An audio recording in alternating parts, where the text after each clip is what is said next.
Good day, students. My name is Mr. Adebanjo from Christ the King Catholic College, Odulewu, Ijebu. Today's physics class is strictly revision, and that revision covers the concept of friction. So there are things we need to remember when we talk about friction. And what are those things do we need to remember? The first thing to remember is the definition of friction.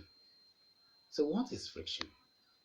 Friction can be defined as a force which acts on the surface of separation of two bodies in contact and tend to oppose the motion of the surface. So that's the definition of friction. So what other things do we need to remember? Then we talk about types of friction.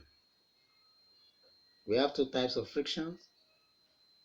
The first one is static or limiting friction.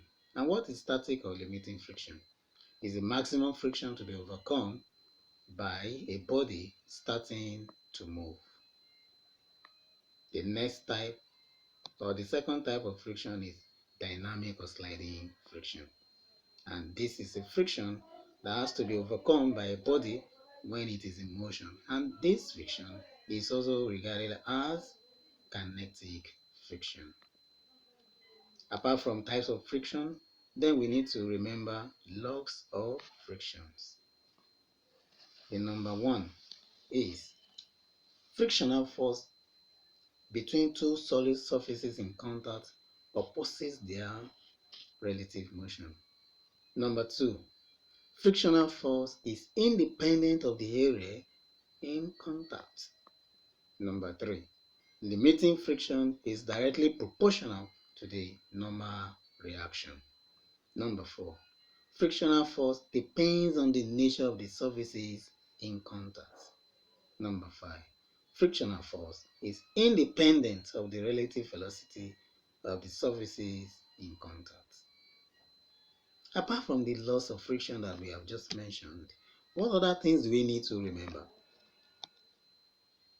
That is the advantages or merit of frictions. Even despite the fact that friction is understood from the concept of a negative perception, that is something that opposes, something that opposes motion, then one can be thinking that, oh, could there be any advantage friction can offer or can give?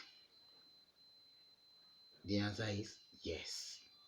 What are the advantages of frictions, or what are the merits of friction? Number one, it prevents people who are walking from sleeping. So in other words, it prevents sleeping of people while walking. Number two, it provides air friction in parachutes. Parachute is mostly or widely used in an aeroplane. In case of emergency, then this is used to evacuate passengers from the plane. So remember, it provides air friction in parachutes. Number three, it holds nails and screws in the wood and nuts respectively. It holds nails and screws in the wood and nuts respectively. And number four, it holds car tires firmly to the ground. So even when you have a very tilted surface area of a road, and then a car is moving or a vehicle is moving, then you are afraid that, oh, this car or this vehicle may fall off the road. It is the friction that makes that car to be firmly gripped to the surface. And so we can now see that even despite the fact that friction can be seen from a negative perception, then there are advantages that are attached to this concept of friction. But then it has often been said that as we have good side of a thing, then there will always be bad side. When we say bad side of friction, What do we mean? We are saying what are the disadvantages or the merits of friction. Number one is it causes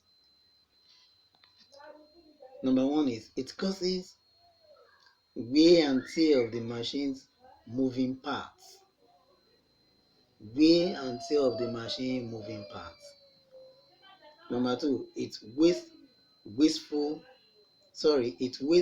kinetic energy by converting it to heat energy and thereby reducing the efficiency of the machine. And number three is it causes unwanted sounds. There are sounds that are produced as a result of friction, which may not be palatable to hearing. So it's horrible even when you hear it. I will give an example. Most of us are familiar with our gate fence. The gate fence or the hinges of our door, when friction occurs on these moving parts, what happens? Then you start hearing noises as you open it, noise up and down. And so when the noise becomes unpalatable, then some of us will be forced to put oil or to put grease just to reduce the noise, or even to make sure that the noise is totally eliminated. Yes. So with this concept, with this understanding that this simple thing we do naturally, even without noticing it, has taken us to the next thing to remember when this concept of friction is concerned, and that is ways to reduce friction, or how do we reduce friction. Number one, by lubricating machine moving parts. That is very, very important. Number two, by using roller and ball bearing. Number three, by streamlining. Number four, by smoothing. And number five, by polishing the surface. Then, apart from reduction of friction, then we talk of coefficient of friction. Remember that in the last class that we had, we discussed vividly about the coefficient of friction, and we even went as far as solving problems under this coefficient, calculations that are pertaining to coefficient of friction. And so we want to urge you to please to continuously practicing questions on the calculation of the coefficient of friction, so that when we have questions like that coming up in our external exam, then we'll be able, having learned it by heart and then putting it in our minds, that will help us to be able to solve whatever questions that may be set as far as this concept is concerned. But our main focus today has to do with experiment on friction. Experiment on friction. That is where we are going. That is our target for the day. Experiment on friction. Then, what do we need to do? We are talking about the determination of the coefficient of friction between two wooden planes. The determination of the coefficient of friction between two wooden planes. So this is the diagram of what we're expected to do. We've seen the wooden plane or the wooden table, then we have seen the wooden block on the wooden table. And then to the wooden block, there attached a thread. And then we also have the spring balance to measure the resultant effect of the force that will be applied to pull the block, to pull the wooden block. As you are pulling the wooden block, so what happens? So there will be friction that will be going between the wooden table and the wooden block itself. So that will cause a friction. But remember, what is the focus of this experiment? The focus of the experiment is that we want to determine the coefficient of friction between two wooden planes. Let's move on to the set of instructions given to us as far as this experiment is concerned.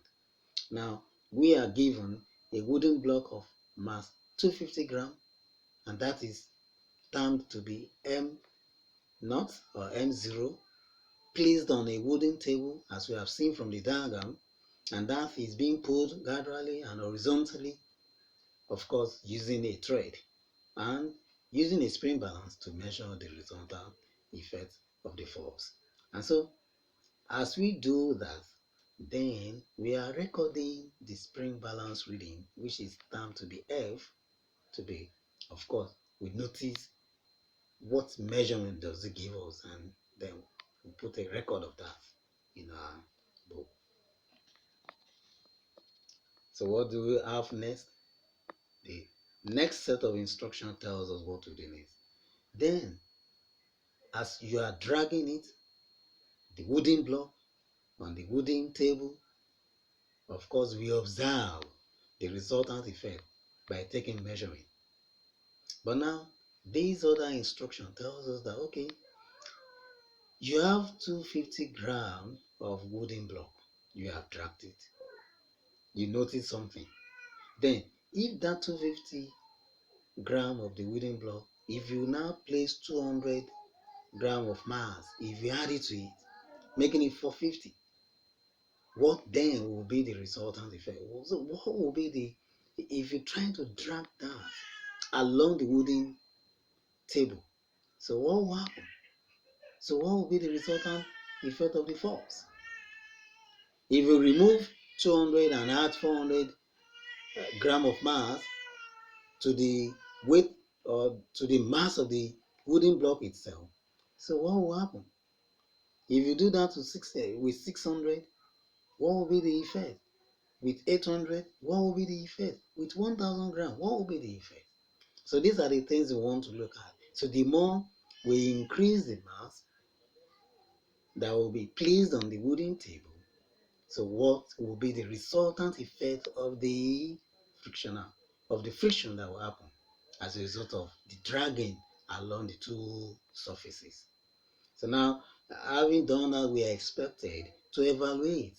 And what are we evaluating? We're evaluating M, the big M, equals to M naught plus M. Remember, the M naught still represents the mass of the wooden block that is placed on the wooden table, while the M are the successive masses that will be added at different intervals to see or to notice the resultant effect. And so when M naught plus M is determined, then it will not be too difficult for us to determine the value of big R, which is big M over 100. So having done all of these, it is now expected of us to put all these in a table. That is, we tabulate our table. So those readings that we have found from your experiment, from your experiment that you've done, then we are expected to put it in a table. Then having done that, then we need to plot the graph of F against R. And then making sure that both start from the same from origin 0, 0, that is, both must start from the same place. Then having plotted our graph, then what are we expected to do? We're expected to determine the slope of the graph. And why are we determining the slope? With a view to get the significance of what we have done, whether it's significant, whether the slope tells us that, oh, it is very significant, oh, that if you continue to add more masses to the weight or to the mass of the wooden block, then it seems that there is a very significant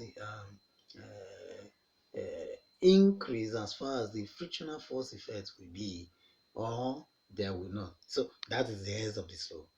And so we want to use it to deduce something at the end of the experiment. And of course, in every experiment conducted in physics, then there must be precautionary measures that we must observe. So we are expected to state 2 precautions we must have taken if we are doing this experiment in the lab. But then for the benefit of refreshing our memory as far as spring balance is concerned, then we are bringing spring balance to our notice. This is spring balance, and so that's a typical example of spring balance that is very common in our various laboratories. So now let's move on. Let's see the solution of this experiment. Then how do we go about it? So what do we do?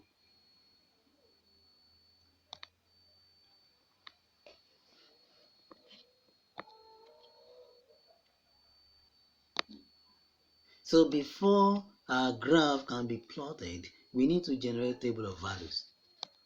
And how do we generate table of values? So this is what we have in the table of values. So we have the column for mass, which is big M. And how do we get our big M, which is the addition of the initial mass, that is the mass of the wooden block, plus the mass that is expected of us to be added successively in succession with a view to get different reactions as we increase the number of the masses one after the other. And so we have assumed that if this has been, the experiment has been done for 450 grams, then we're having the resultant effect to be 2.9650, 4.2, 850, 4.9, 1050, 6.7, 1250, 7.6. Assuming these are the values we have found from our experiment, then we're expected to complete the rest of the table by finding the value of R, which is M divided by 100, and then having done that, then we'll move forward in order to plot our graph. But we want to note that there will be increase in frictional force as the mass increases. Then this is the graph. So on our usual y-axis, which is known as vertical axis in mathematics, then we have F on that place. Then on our usual x-axis, which is also known as the horizontal axis, then we are having our R over there. Then our graph we are plotting a graph of F against F. Then we must not forget the title of the graph. Then our graph is going to be a straight line graph, something like this. Then we are expected to draw our slope, not too big, not too small, but a very considerable a very considerable size of the slope. Then we have change in F and change in R. That is the difference between R2 and R1 and F2 and F1. And so that is what we are having there. So, and our slope from mathematics concept, that slope means change in Y over change in S. So in this case now, we do not have y-axis, but we have x-axis, and that is change in F over change in R. And that is F2 minus F1 and R2 minus R1. So these are the things we will use. Having found our slope, then we will now deduce whether we deduce the significance of what we have done, whether there is much significance as far as adding more masses to the wooden block and then generating frictional force or not. So all these are the deductions we are expected to make after the whole experiment and the graph has been plotted. And don't forget, we are also expected to do what? To find the precautionary measures, or to write out the precautionary measures that we have taken while that experiment lasted. So that is the end of today's class. We want to try as much as possible to plot our own graph. Let us see how it looks like. Let's be part of it. Let's practice it, so that when we have something like that in exam, then that will not be a problem for us. So that is the end of the class for today. So in the next class, we will be going to dynamics. We'll be talking about velocity time graph, velocity acceleration, and things like that. And so we expect you to join us once again in the next class. Thank you and God bless. Bye bye for now.